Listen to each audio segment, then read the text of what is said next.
This story takes place in a very small town in the northeast region of the United States in the summer before I went off to college in 2015.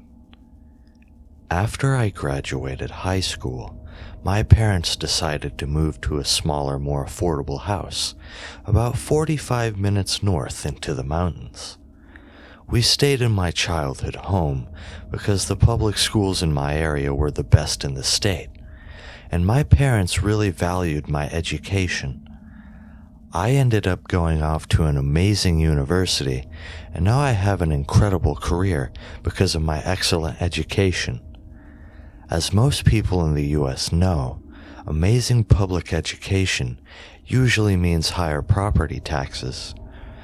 My parents got to the point where they could not afford the taxes on their 4,000 square foot home anymore and decided to sell it just after I graduated from high school. Their home is humble, and it sits on a beautiful piece of land on the side of a beautiful mountain. The trees are always so green, and there is a lot of wildlife around.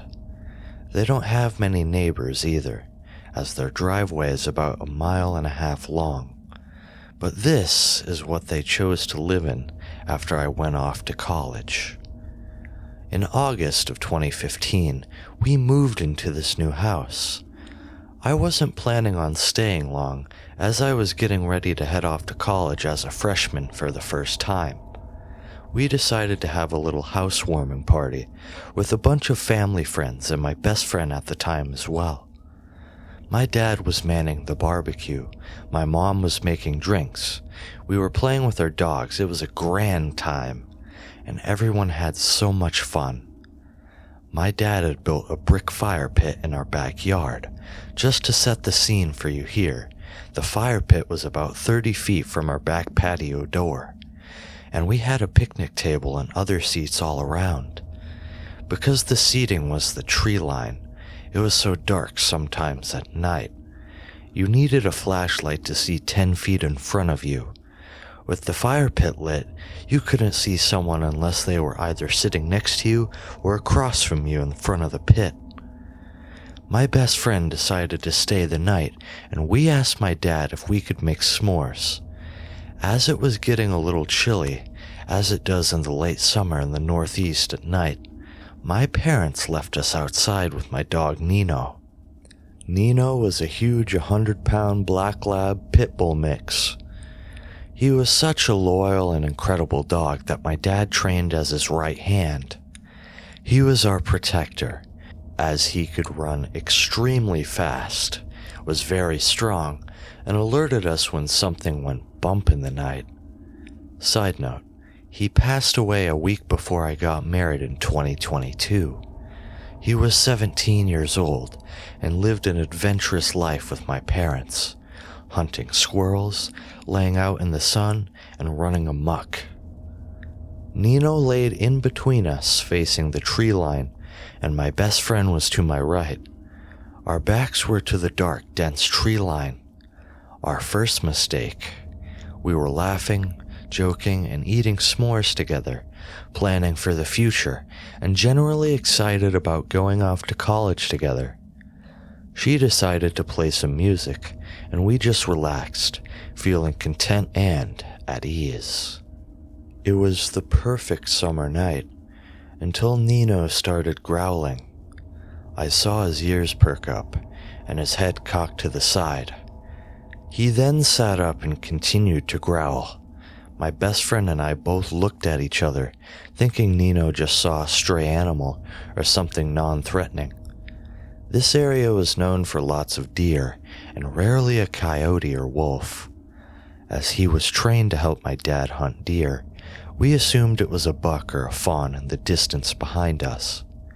We went back to singing along to the music playing and talking about our fall 2015 class schedule. Again, Nino started growling. Our second mistake. We didn't call out for my dad. We didn't even think there was a problem until Nino started barking repeatedly. This time, louder and more vicious. He stood up and started barking, as if alerting us to activity beyond the tree line that we could not see. We stood up as well, the fire obscuring our view. My best friend took her phone, paused the music, and turned on her flashlight. She started to walk towards the edge of the tree line with Nino by her side, still growling and barking. Alerting us to not go any further and to call for help, we stood still in silence, listening. I was too afraid to even breathe at this point. She started walking into the woods, and when she shined her flashlight, she saw a figure. Someone peering behind a tree. A man with a green shirt and green pants on. About 5'11", with glasses too. We screamed and ran as fast as we could inside, leaving the fire unattended and this creepy man behind the tree. What we didn't know at the time is where the man came from. We crashed through our front door, breathless, with Nino tailing behind us, and startled my mother, who was washing dishes and cleaning up from the party.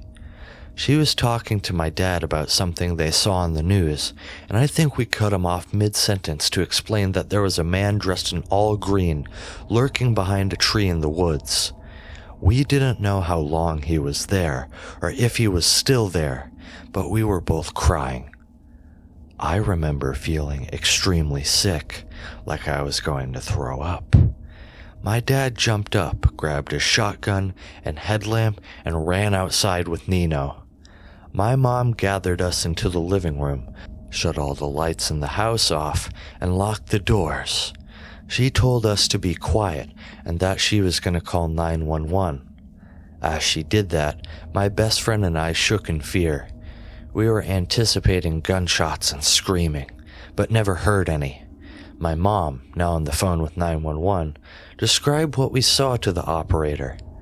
I heard my mom say, "Oh," in a frightened way. At this point, my dad came back inside, and my mom let him know that the police were on their way to us. Being in a small town on the mountain with less than 10,000 people means that we don't get our own police force. We get the state police every time there is a call made to emergency responders. My dad put his gun away and waited outside for the police to show up. To our bewilderment, they didn't just send one police officer, but 10 and an entire SWAT team and helicopter to circle the area. We were rightfully terrified. I was practically having a panic attack at this point. The police officers came inside our home and asked my best friend and me what the man was wearing, what he looked like, if we were able to discern any scars or tattoos. We explained the weird matching green outfit and the glasses. The officer excused himself and alerted the police and SWAT members outside of our description. They started to search the woods behind our home, guns drawn, flashlights, and the helicopter circling above. They advised us to stay inside, and that they would let us know when, if they found something. After about 25 minutes, we got another knock on our door. It was not one, but 2 officers this time. My dad let them in, and they began to explain the situation. One officer explained that we must have seen on the news that a convicted felon from the prison about 20 miles away escaped into the mountains. The police set up a perimeter 10 miles around the prison, but the convict escaped them yet again. The outfit the man was wearing, as well as our description, signaled to them that the escaped convict was 100% lurking through our remote, densely wooded backyard that night. The all-green outfit was a standard issue for prisoners in my state then. They did not, however, find the man near us after 25 minutes of searching. He was still out there. The officers let us know that they were going to have a squad car stay and watch our house for a few days, as they were unable to locate the fugitive and believe he's still an active threat to our safety. That night, and for 3 nights after that, we all slept in the living room together. My dad's shotgun was within arm's reach of him at all times. Later that week, we got another knock on our door from the officers stationed outside of our home. They let us know that the man was back in police custody and that we were safe. They advised us to get security cameras and how sorry they were that this happened to us. After that, my parents spent about $10,000 on security cameras and fencing for our backyard. It's now all fenced in, and we have about 4 cameras to watch the tree line at all times. I guess you never know what will happen or what goes bump in the night. This all started after my mom and my dad first got divorced in 2002, when I was 4 years old. My mom started dating my stepfather, who I'm very close with to this day, and I've always considered him a second father because of our love for Star Wars, movies, etc. As for my dad, he started dating my stepmother, who will be the focus of the story and will eventually create the childhood trauma me and my older brother had to endure under her. For the sake of anonymity, if my stepmom or her daughter find this post somehow, it does not get traced back to me. Her name was Rachel. So, at first, when my dad started dating Rachel, he lived in a small apartment complex, and one of the days I visited him in 2004, Rachel was there and made a friendly greeting to me and my brother. She also had a daughter who I will refer to as Kathy. Eventually, Rachel and my dad would get married in 2005 and then move into a house around 5 minutes from my mom's house. Little did I know that this would be the beginning of the traumatic experiences I had to endure under my mentally and physically abusive stepmother that would make my childhood a living hell. To start, maybe from 2006 to 2009, Rachel would verbally abuse me and my brother. She would run into the bathroom after me or him got out of the shower and ask if we cleaned our bodies properly, which I know I have. Even when I knew I did, she would somehow believe I was lying and proceed to either ground me or my brother for the night, or proceed to scream at us directly. I was so scared that I sometimes shampooed my hair and cleansed my body about 5 times.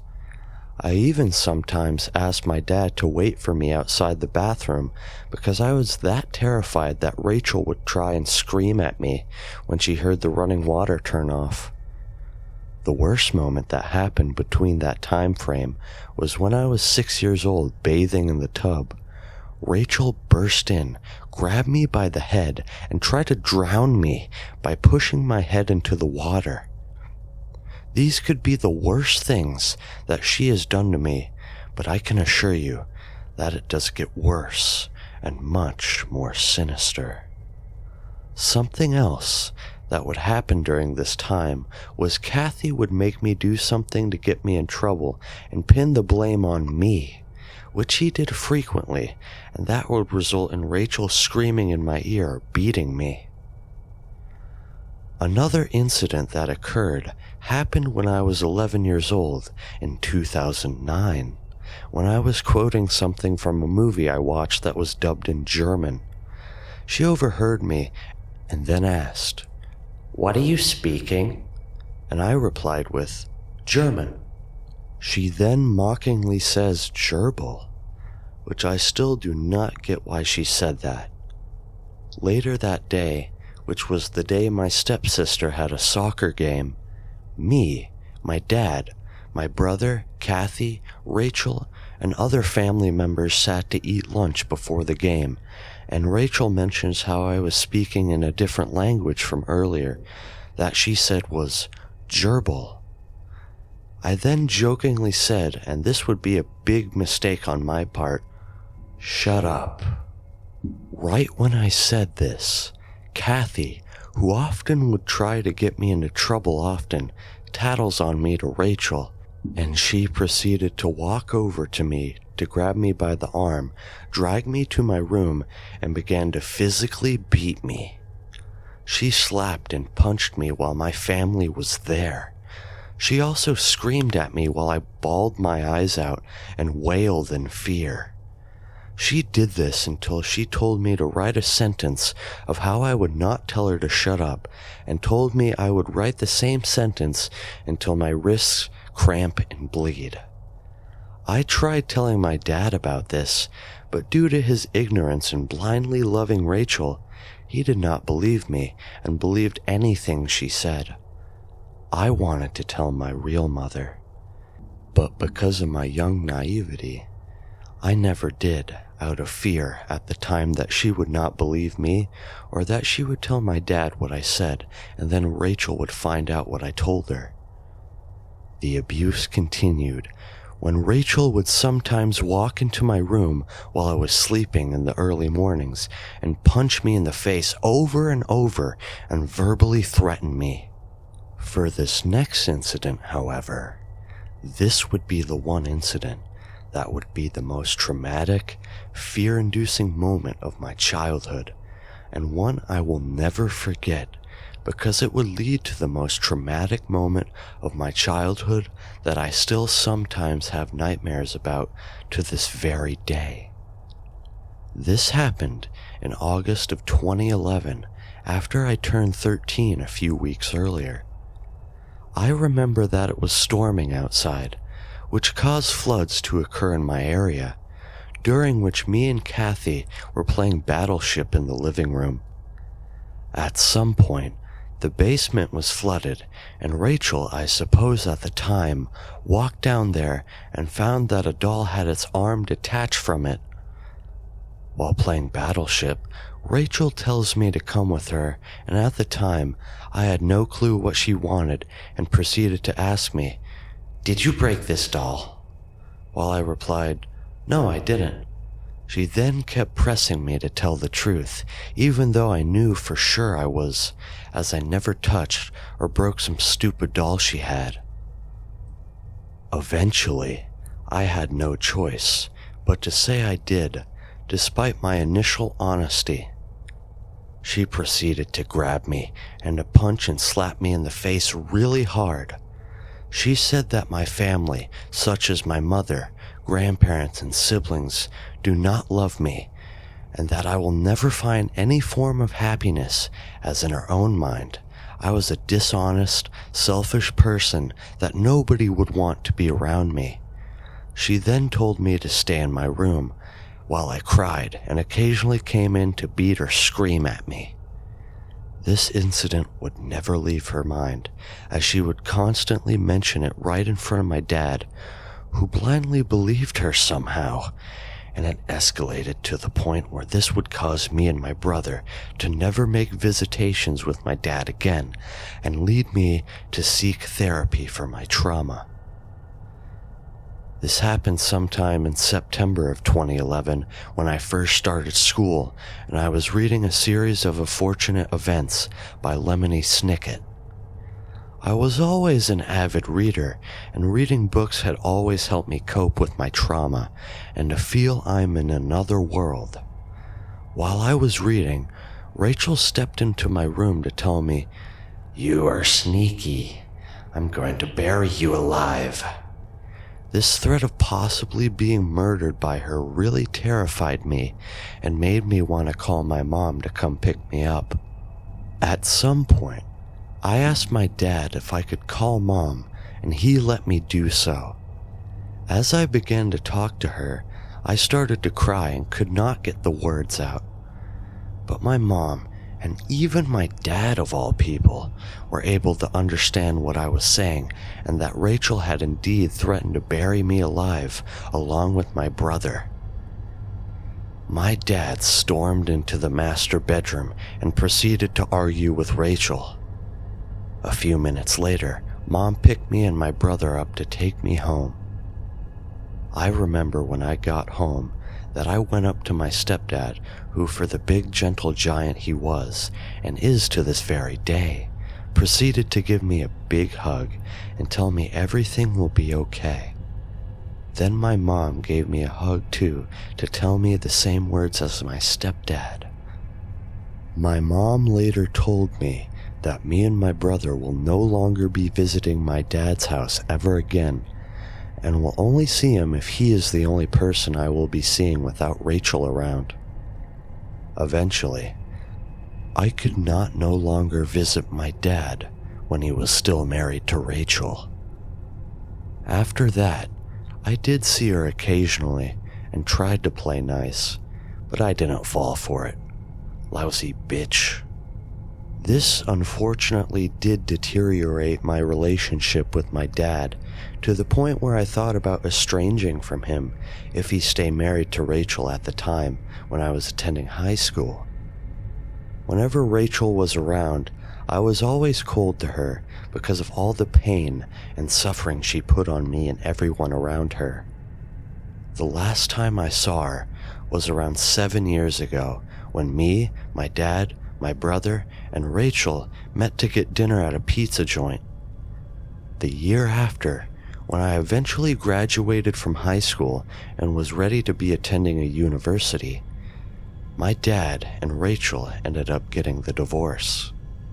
Which, thinking about it now, I would not be surprised if some of the reasons for it had anything to do with the abuse she put on me and my older brother. My dad and I were able to reconnect and start a fresh relationship again after they got divorced. He did tell me some things that Rachel would do to him, such as saying that he could not visit me or my brother without her, and other methods of trying to control him, so I'm glad he was able to see how much of a psychotic bitch that Rachel truly is.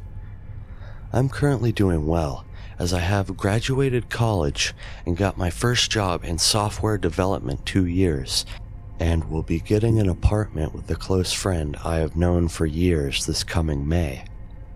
I also see a therapist to talk to someone about my PSTD, depression, and social anxiety that does stem from the ordeal Rachel put me through.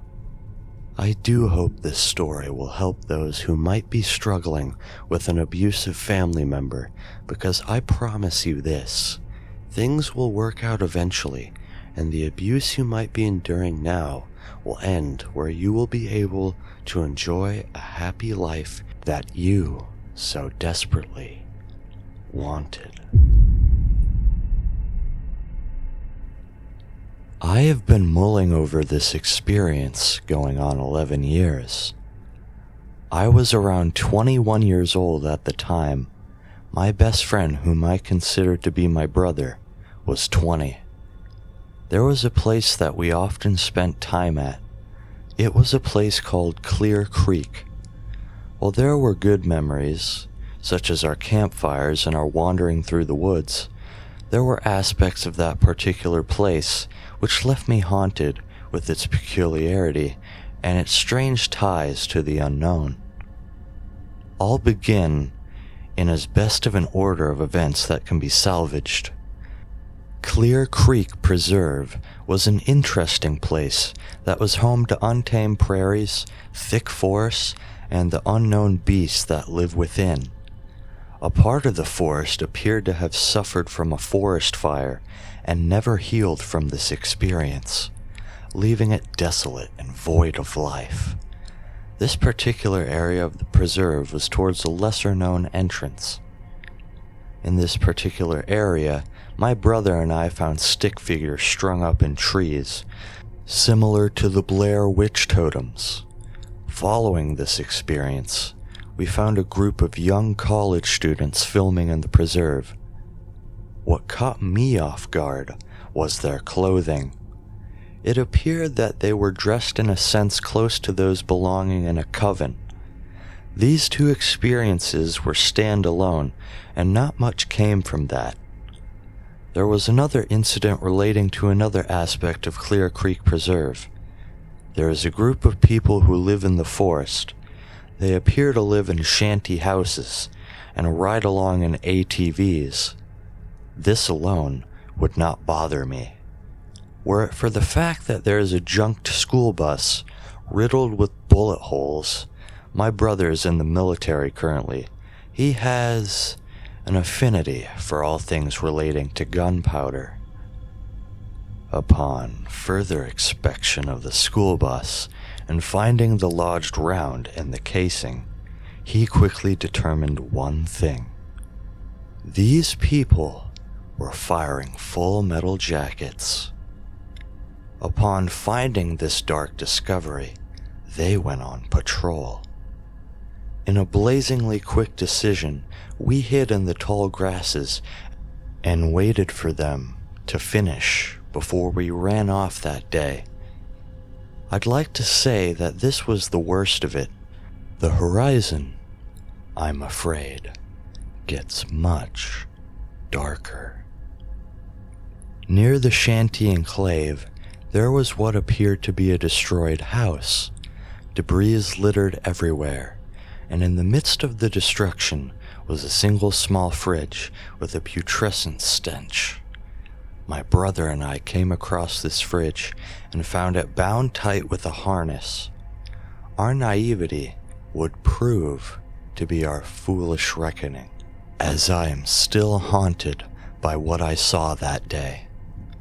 My brother's morbid curiosity got the best of him, and he decided that it would be intelligent to open this fridge. The harness would not budge. I warned him over and over, please do not open the fridge. He continued doing so to reckless avail. I damn my situational awareness, for I saw straddled about the fridge in an almost memorial sort of manner the building blocks for a child's Bible, and the shoes of an infant. By the time I warned him and ran to stop him, he managed to get it open, and what I saw haunts me to this day. The fridge door flung open, and the rancid stench of decay overwhelmed us both, and I felt the blood drain from my face as I saw in a bundle of grocery bags the small, decayed hand of an infant. My brother asked what I saw, and he heard the sounds of the ATV showing up just in time. We ran off again, and I distinctly remember hearing the call of the crows, or perhaps they were the horrified exclamations of the people who put that child there. We pondered the idea of calling the police that day, but we returned only to find the bundled bag missing from the fridge. It almost felt as if we unleashed something that day. The final time that we went to that area of Clear Creek was when we decided that we would go there to camp for the night. It was almost as whatever was there knew that we were coming. We'd hiked that day to Clear Creek. It was a particularly hot July day. We were more than happy to be under the trees of that place. By the time we had arrived, we were hot and tired. We approached the entrance of Clear Creek, and we were almost immediately bombarded with the call of the crows. It almost seemed as though they were saying, "Go back." Everything went silent, and thinking about it in this moment brings fearful tears up as I can vividly recall the deep demonic groaning from within the forest. A hollowed, unhuman echo that seemed to draw me in. My brother heard it too, and he screamed at me that we must leave. The echoing got louder, sending deathly shivers through my skin as the hairs on my body stood up. The groaning stopped, and we were panicking as whatever seemed to make that noise began to dart around us as if it were hunting us. We ran, because whatever that thing was, we were not equipped to handle it. We called our friend and asked her to pick us up. She did, and we sat in silence until we were free of that place. Despite the darkness of that place, there was beauty in it. We'd often go back and cook, explore the forests, and even fall into the river. The haunts and the love of that time bring a beautiful yet biting nostalgia. If you approach the Clear Creek Preserve, appreciate the beauty of nature, do not go off the trails, and if you hear the calling of the crows,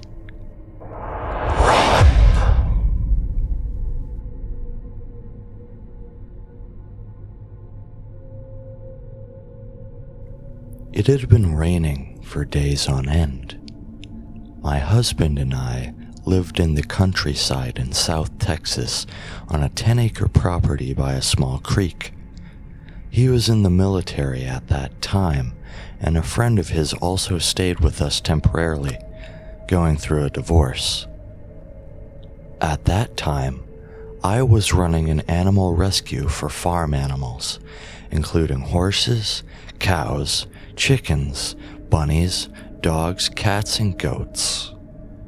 Puddles started to form on the pasture, and we watched in awe as the fire ants created floating carpet-like structures with the ants piled up on top like a small mount. They constantly rotated so the ones at the bottom wouldn't drown. It was an amazing experience in its own creepy way. The fire ants were ferocious, swarming anything the structure bumped into within seconds. If you've ever been bitten by a single fire ant, you can imagine what a swarm would feel like. Naturally, we stayed clear of them and didn't pay the weather any more attention, even though we could hear thunder in the distance. We went to bed early, and I woke up a few times from the rumbling thunder, but I just crawled deeper under the blanket and kept on sleeping. In the morning, I got up and went half-conscious to the sink to get water for coffee when my eye caught some movement outside the window. I took a closer look and was horrified. My flower pots outside were bobbing in the water, which had already reached a third of the 5 steps leading to our front door. Where I usually saw the edge of the creek 50 feet from the house, there was nothing but water. I ran to the other side of the house to look out the back, hoping that since the property goes slightly uphill, the water hadn't reached behind the house. But boy, was I wrong. Again, saw nothing but water, and the current was getting faster and faster. I saw one of my cows, who was tied down overnight so she wouldn't escape, jumping around trying to free herself. With adrenaline pumping and fully awake by then, I ran to wake up my husband. I stormed through the bedroom door hollering, "Wake up! Wake up! The creek is here!" He looked up and went, "What?" and turned his head to look out of the window. Within a second, he was out of bed and ran to the other side of the house to wake up his friend. We tried to figure out the best plan. Should we stay? Should we get out? Would the water rise further? Would it come into the house? Were the animals in danger, and what should we do? The answer became clear quite quickly. When the water started seeping through the front door, it had risen the remaining 2 steps within 10 minutes. So we had to get out since it was just a wooden structure and not a brick house. Seeing how the water had reached far above the tires of our car and truck, we didn't even consider trying to drive out of there. But with the current being so strong, all the debris bobbing around in it, and most of all, those floating fire ant mounts, I was scared beyond belief. But we also had animals to take care of, and that's when my survival mode kicked in. Everything suddenly became crystal clear, and a really scary calmness came over me. My husband and his buddy went out and let the horses and cows out, but couldn't get to the cow that was tied down. They had to leave her and hope for the best, that she, for once, makes use of her escape skills. Unfortunately, she didn't survive. But all the other animals did, in fact. The guys made it back to the house, where I had put our 3 dogs on leashes. I had stuffed the 2 cats into a large military backpack, along with insurance papers. I can't believe I actually thought of that. And then turned off the electricity, because the water was about to reach the electrical outlets in the house. My husband took the 2 bigger dogs, huskies, and I grabbed the smaller one, a 20-pound mutt, while our buddy took the backpack with the cats, and out we went. We had to make it about 40 feet to the iron gate, which we then somehow would need to open against the current and make it another 100 feet uphill towards the main road, with the church on the other side. The church was on dry ground. Right across from the gate was our neighbor's property with a brick house. The first step into the water almost knocked me off my feet already. It reached up to my chest, and the breeze was hitting me from all sides. I struggled and slipped a few times, but I kept looking into my dog's eyes. She seemed to be begging me not to let her go, not to let her die. The look in her eyes gave me strength, and we made it to the gate okay. But it was totally impossible to open it against the current, which was pushing us against the iron bars. The rushing water was so loud, we couldn't hear each other even though we shouted as loud as we could. Our buddy managed to climb over the gate and got down on the other side, took 1 step, and screamed. I looked up, and all I saw was the backpack going underwater, and that was that. He had completely disappeared. I then remembered that the road goes downhill for about 10 feet before it starts going up, and he must have gotten caught up in that. I remember wondering if he had drowned along with the cats, and felt bad that I didn't have any room to worry about it, finding myself in the position to be fighting for my own life. We looked further up the road and saw our neighbor's truck hanging in a tree, and our neighbor standing above in the branches, waving at us not to come this way. They pointed towards their house, motioning us to cross the road instead and try to find safety there. My husband was still holding on to the dogs, even though they were biting at him now in full panic mode, but after a minute, he regained control again. He managed to climb over the gate and actually made it across to the neighbor's gate, which opened with the current, so it was an easy task. Then, it was my turn. I let go of my dog's leash so my husband could catch her, and I had my hands free to hold on to the gate. He grabbed her, and once I saw she was safe, I took a deep breath and stepped onto the gate. I managed to get 1 leg over the top of the gate when a huge piece of debris came out of nowhere. It looked like a piece of roof or wall, and it knocked me right over the gate. I struggled, trying to regain my footing again, but all my feet hit was debris and rocks and swirling water that pulled my legs in different directions. To my horror, I saw one of those fire ant mounts approaching and swarming the piece of debris that knocked me off the gate and was floating only a couple of feet in front of me. I wanted to grab it and hold on to it, but that plan was out of the question now. I started to swallow water. My clothes were wearing me down, the water pulling me forward and under, and then a piece of wood hit me right in the temple. I didn't feel pain, but I saw actual colorful stars everywhere around me. I was completely disoriented and don't remember the complete details of the next few seconds.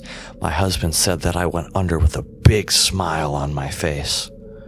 All I remember was how calm I felt, how I knew I was going to die, and instead of panicking, as I always expected I would when facing death in such a dramatic way, I immediately came to terms with it and felt nothing but peace, even relief. For 25 years, since this happened, I've tried to find the right words to describe the following, and this is the best I could explain for what I felt. I need to mention up front that I am not religious, nor do I believe in any God, higher power, or any paranormal stuff for that matter. To me, it's all fiction. No offense to anyone who does believe. I simply have no need to judge anyone based on religion, race, culture, or whatever. Back to the experience. I didn't see a tunnel or anything like that. I don't think I saw anything in pictures. It was more impressions, feelings, knowing undeniable facts, and pure reality, not clouded by the human ego, mainly expressed in fears, excuses, justifications, arrogance, greed, entitlement, and so forth. You get the idea. It felt as if my ego switched off. You often hear the phrase, "My entire life flashed before my eyes in just seconds." That's a little how I experienced it, with one big difference. It was not my life that flashed through my mind. It was the life of every single person I ever touched and made a difference to. Good or bad, big or small, it didn't matter. I felt what they felt, not my own feelings. Maybe this is what it's called in religious terms, the big judgment. I got to feel my mother's devastation when I ran away from home, my friend's disappointment when I didn't stick up for her, my father's anger when I lied to him, my grandma's sadness when I stole from her, my ex's broken heart when I broke it off with him, the kid's helplessness when I was mean to him. The list goes on. There were no buts, but I knew I messed up. Period.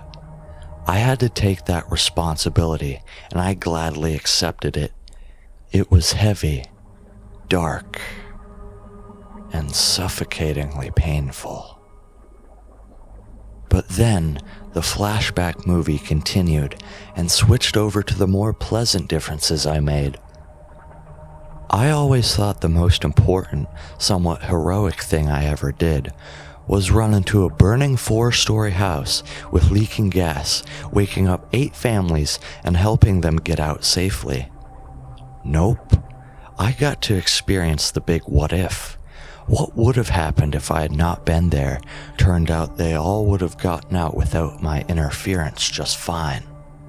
The most important thing I ever did turned out to be, wait for it, smiling at the cashier at the supermarket one day. Again, here's the what if. What would have happened if I had not smiled at her? She would have not have smiled in return at the person behind me. That person would not have snapped out of his train of thought, which was a second away from becoming a solid plan to go home and shoot his wife, son, and then himself. He didn't. Of course, I have played with the thought that my brain has just been going haywire and filled in bits and pieces to complete a satisfying scenario. I don't know. There is so much that is not known about our brain. Maybe we can see the what-ifs under certain circumstances.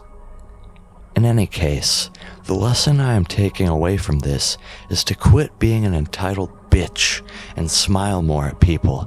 It's free, doesn't hurt, and can actually save a life, even if you won't know it.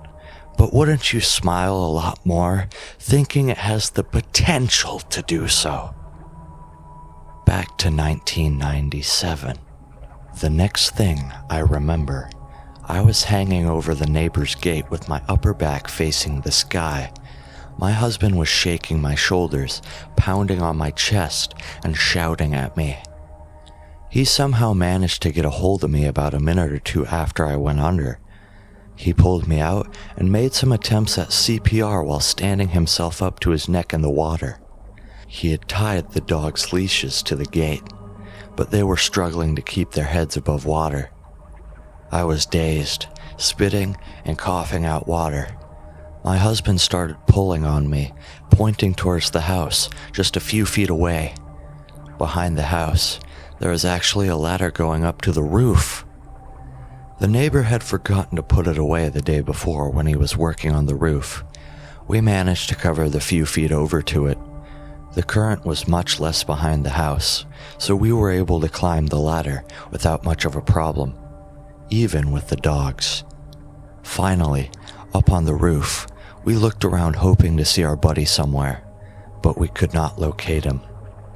Then we saw the neighbors cheering at us. Realizing with shock how fast the water had risen by that time, I could see their scared faces as they hung onto that tree. They had tied a towel around a big branch to hold onto, and it was raining harder and harder, with the water constantly rising. I looked over to our house and saw that the water was about 5 feet inside, and some of the walls were giving way. I sat down on the roof shingles and didn't know what to think or feel. I was still trying to process everything I had just gone through. But what's next? I looked over to my husband and asked, "Now what? Is somebody gonna come looking for us? How do they know we're here? How long is this gonna take? How much higher is this water gonna get?" He shook his head, looking hopeless. And that's what it looked like. Water everywhere we looked. The sky above us darkened again, and we saw lightning and heard thunder. The wind picked up, and we could see funnels forming. The water got higher and louder, and we watched half a barn swim by and crash into the house underneath us. What's it gonna be? Getting hit by lightning? Getting pummeled by hail? Getting blown off the roof? Maybe I'll drown again for good. Oh, let me top that. There's a gas smell coming from the house now. Maybe we'll blow up first. An hour into this ordeal, we were shivering, even the dogs, because it was quite chilly. Not really cold, but our skin was wrinkled from the water, and the rain started to hurt too. No adrenaline lasts forever to keep you warm. I kept looking around for our buddy. When I finally saw him, he had made it up into a tree and stood there on the branch, hanging on to another, the backpack still on his back. He waved, and I thought I could see him grin. After about another hour watching the water rise and rise, tearing our house to pieces, watching our furniture bop by and trying to stop shivering, the water reached the overhang of the roof. I started to feel really weird. Angry almost. Very angry. Because I also saw cats, raccoons, armadillos, sheep, and all sorts of animals floating by, fighting for their lives, losing it right in front of me, but outside of my reach, hearing their screams, and watching our neighbors fighting their panic, because by now they had to hold on pretty tight to that towel around that branch, both of them. We still didn't know if somebody was going to come and rescue us. After 3 hours of watching the animals die around us, houses, barns, and whatever else were floating by, smashing into the house we sat on, I thought I saw some yellow lights flashing through the trees by the farm road. It shouldn't still be underwater. It was then that I saw one of my horses pushing through the water, the nose barely sticking out. She made her way by the house we sat on, looking up as if saying, "Don't you worry, I'll make it." I jumped up and cheered, shouting, "Go, girl, go!" She managed to find a place that was a bit higher than the others. Her head and half her neck were out of the water, and that's where she remained. I started to regain my hope, because I realized that I had given up hope of rescue and was actually considering throwing myself back into the water. It was so peaceful. Leave it to the animals to give you back hope. It took yet another hour before we could see that people were trying to reach us with cranes. But not even the cranes could withstand the current by that time. It was too strong. So hopes were rising and falling 10,000 times a minute. The gas smell had vanished, and so did the rain after a while. I didn't even notice. I sat there, spaced out. Then I heard a helicopter, and it was actually flying towards us. I jumped up, and my husband and I waved at them like crazy. That's when I realized it was a fucking news helicopter filming us. It circled around us, and I was just pissed. I flipped them the finger and sat down, putting my dog back under my t-shirt. I hugged her on my knees tightly, trying not to lose it. My husband looked at me with big eyes and said, You didn't just flip them off, did you? I looked at him innocently, and we had a good laugh for a while. And as ironic as life is, the helicopter came closer and closer until it was almost hovering over the roof. It had a steep angle, so it couldn't land. The wind and the noise were tremendous, even louder than the water, which hadn't gone down at all, even though it had stopped raining half an hour before. We found out later it kept raining hard upstream, and the other streams were feeding into the one we sat in. I looked over to my neighbors and saw that they were covered with water up to their chests, constant pressure against them, and I wondered how much longer they could possibly hold on. Our buddy seemed to be exhausted but fine. We tried to point the helicopter towards the neighbors because, compared to them, we were relatively safe. But the guy in the back of the helicopter just made some gestures at us, which my husband understood. He wanted us to break down the antenna on that roof. Then I finally believed that they actually were trying to rescue us and had seen the neighbors but couldn't get to them. Too many trees. So my husband started working on that antenna to get it off while I was fighting the wind from the helicopter. I was so cold. Everything went by so fast. My husband had to get the antenna down, but the guy in the back of the helicopter gestured for me to duck and get up and come towards him, but to keep low. I pointed at my dogs and shook my head no. I'm not going anywhere without my dog. The guy, who turned out to be the sheriff, nodded and waved at me. I tried to get up, but no way I could get up against that wind, as exhausted and bruised up as I was. But my husband pushed me up, and I managed to stagger across the roof. The helicopter was hovering like 10 inches above the roof. I tried to climb up, but missed the step and hung on one of the skids when a little wind pushed the helicopter a few feet to the left. I seriously thought of James Bond right there and then. The sheriff managed to grab the back of my shorts and pulled me up a bit, giving me a nice wedgie, and grabbed my dog too. I was half in, half out of the helicopter, holding onto the seat the sheriff sat on with my feet on the skids, and the thing took off. I tried to communicate with the sheriff about my neighbors and to our buddy in the trees, but it was useless. I looked down and around, and there was water everywhere. The only dry place around was the place where the church stood. Everything else was underwater as far as I could see in all directions. Turned out later that 11 counties were underwater. All the folks that managed to get out, along with the rescue teams, were gathered around the church, cheering for our rescue, waiting with blankets, food, hot coffee, and hugs. The helicopter ride took less than a minute. He sat me down and flew back to get my husband. 10 minutes later, my husband on a rescue boat.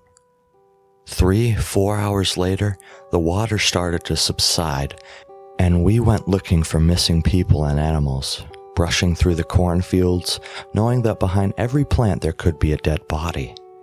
Thankfully, I was spared that experience. Sadly, 11 people lost their lives that day, including my neighbors, a married couple in their 30s. I lost everything but the shirt on my back and my animals. We were able to get off to a brand new start somewhere else. 25 years later, I can say that the insights I gained are invaluable. But just remember, a smile is the most important thing in life.